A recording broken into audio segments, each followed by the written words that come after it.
The next question is that draw the truth table for the SR flip flop or JK flip flop. In exam point of view, they will ask either draw the truth table for SR flip flop or draw the truth table for the JK flip flop, right? So how to draw the truth table? SR, then here we need to take the assumptions. The final one is the Qn plus 1. So these are the input value. This is called as the output value, right? For JK flip flop also we have the same things, right?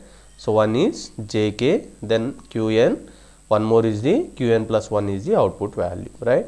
So this is the output value, these are the input values. Now SR means how many inputs? Either it may be 0 0 or it may be 0 1 or it may be 1 0 or it may be 1, right? So it means that here we are taking the assumption value of the Qn, so that we are finding the next level value of the output for this assumption value. It means that another way, this is the present state. We are taking some random assumption of the present state, so that we are finding the next state value. For S equal to 0, R equal to 0, we can take Qn means single value, right? It means either it may be 0 or 1, right? 0 or 1. So for that I am taking the one more time. So this is 0 or 1, right? One more time. This is 0 1, right? Assumption may be either 0 or 1, right? So for that I am taking the inputs twice, 0 or 1. So what is the operation? First one is no change, second one is the reset, third one is the set, final one is the invalid state. It means that no change means the same value we have to copy here, right? Reset means whatever the value here, then all value will be 0.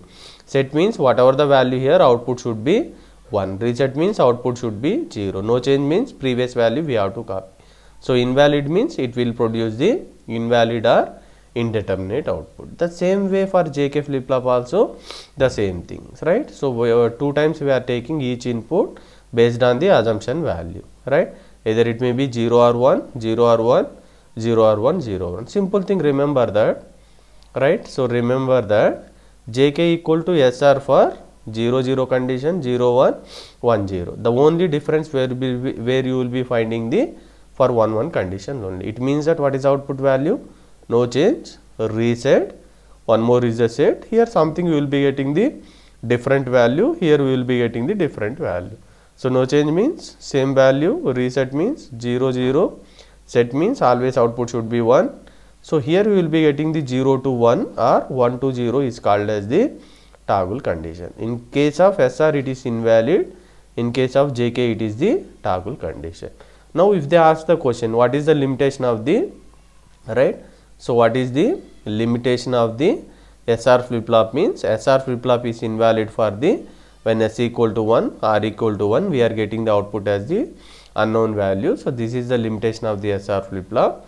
This can be solved by implementing of the JK flip flop, right?